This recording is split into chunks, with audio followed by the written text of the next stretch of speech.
in Gauteng ahead of these weather forecasts. Theo Nkonki is the Gauteng Cooperative Governance spokesperson. Theo, thanks very much for joining us. So it's a yellow level 4 warning for a number of provinces, but including Gauteng. What does that mean exactly, according to your understanding? A very good afternoon to you, Michelle, and good afternoon to the viewers. As the Weather Service has just indicated, it means that we expect more thunder showers. What it means is that obviously with the ground having been saturated, as you remember, from the beginning of October, if I'm not mistaken, we started seeing this pattern, this weather pattern, which is called a weak La Nina, befalling Gauteng. So we will see quite a few, incidents related to that. In that, as we know, in the West Rand, for instance, we've seen some areas where there's been formation of sinkholes due to the fact that there's saturation of the ground. So these weather conditions that will follow from here until March, we have prepared ourselves. We have put the system on high alert.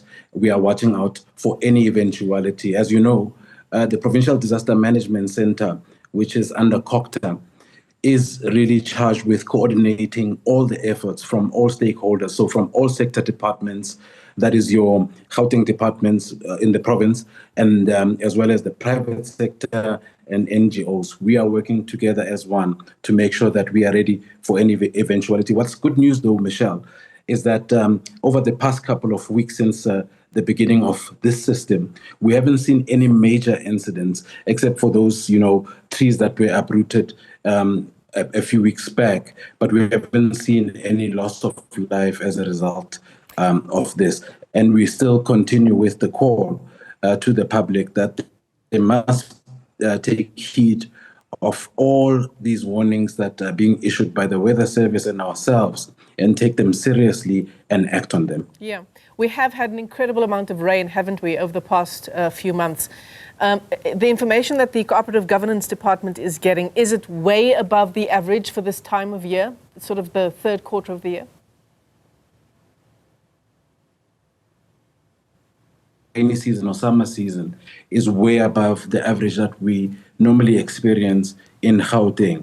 And it is for this reason, I think it was in October, the 16th of October, where the Weather Service even issued the highest alert we have ever seen in recent times, which was a level 9 alert level, which then meant that we then activated all our systems. And I think that gave us quite a vantage point, Michelle, to start stress testing our system, stress testing how we then work together with all the municipalities as well as all the other organizations that are involved. So we're quite comfortable, Michelle, that at least from the Gauteng perspective, in terms of preparedness for any eventuality, we stand ready, and all our government departments, the private sector, as well as the NGOs are working with us in making sure that if anything goes out of hand, we stand ready to deal with it. That's quite a strong statement, Theo, just given the state of infrastructure in Gauteng.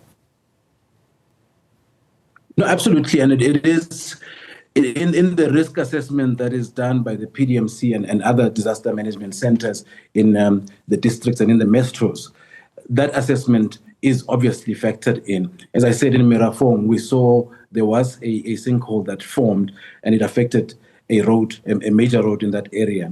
But we are quite impressed with how the system itself kicked into gear, and we were able to then make sure that we do all the precautionary things that we needed to do to ensure that we preserve life and property. But again, it's not a thing that government can do on their own. The residents of Gauteng and all the people who are involved, or all the stakeholders, should also take responsibility for their safety as well. So avoiding traveling in low-lying bridges when you see that there is flooding, making sure that if you hear a warning like the one that was issued, if you can delay your travel, try by all means to do so that you are safe. But in terms of the Provincial Disaster Management Center's side, it is our responsibility to ensure that we preserve life and we do take all those precautionary measures and make sure that no one loses their lives in these incidents. Yeah, I mean, just one issue insofar as infrastructure is concerned is the functioning of our drainage systems. But it's particularly bad in certain parts of Gauteng, Johannesburg in particular. So when we talk about infrastructure, amid inclement weather of this nature, lots of heavy rain, hail and the like, sinkholes being formed, what we need for one, just as one point, is for the water to drain and to drain effectively. No, absolutely. And we have in Gauteng what we call the Gauteng local government turnaround strategy, which really we monitor on a weekly basis, working with all the various municipalities and making sure that issues of infrastructure, as we've just raised, we encourage each other and we also monitor each other in terms of how we implement those projects in infrastructure and clearing the backlogs that relate to maintenance. As you know, our sister department, the Department of Infrastructure Development, is also quite involved in this particular space, especially when it relates to disaster related matters. We do have a team of specialized engineers and technical artisans that are able to go into an area. We've got an agreement with Cogta, which incidentally happens to fall under one executive, the MEC, Jacob Mamabolo. So we've agreed on a way moving forward to say that with that capacity, that skills capacity that is at DID, or the Department of Infrastructure Development, why don't we then make sure that we take those skills, especially when there is a matter of emergency that occurs. Why don't we take those skills and ensure that we intervene in the immediate, and then we will deal with the bigger issues as we continue working on the turnaround of municipalities altogether. So it's not a one-size-fits-all type of approach. We are saying that there are deeper endemic problems with regards to infrastructure maintenance across our municipalities, and we are quite aware of those. But we also are doing something in the immediate, so that when there is a state of disaster in an area, we are able to bring those skills that are already in government. We don't have to acquire them from another organization or even go on tender. But we can go into government and activate those teams to go and assist and also bring some relief to communities. Yeah. So obviously there are a whole range of issues that fall under cooperative governance. One of them will obviously be preparing for communities who are impacted to the point where their homes are damaged, where they are impacted insofar as having a roof over their head, having food on the table and the like. Disasters, we're talking sort of disaster level incidents of heavy rains. And we've just seen it in the Eastern Cape with hailstorms there, gift of the givers stepping in with food parcels, as they so often do. That is surely as well part of the Gauteng government's preparation ahead of this rainy season.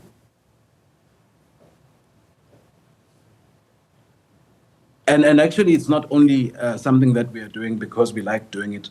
It is per legislation that the Provincial Disaster Management Center, which falls under Cogta, is charged with making sure that we have those materials to provide relief to communities. So it's not a nice to have. It is something that is legislated by the Disaster Act.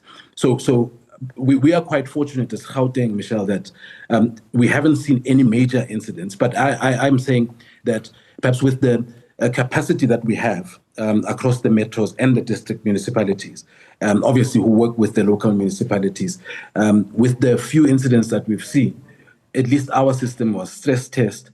We think we are really in a good position to at least respond. We do also rely on capacity from the NGOs as well as the private sector as well.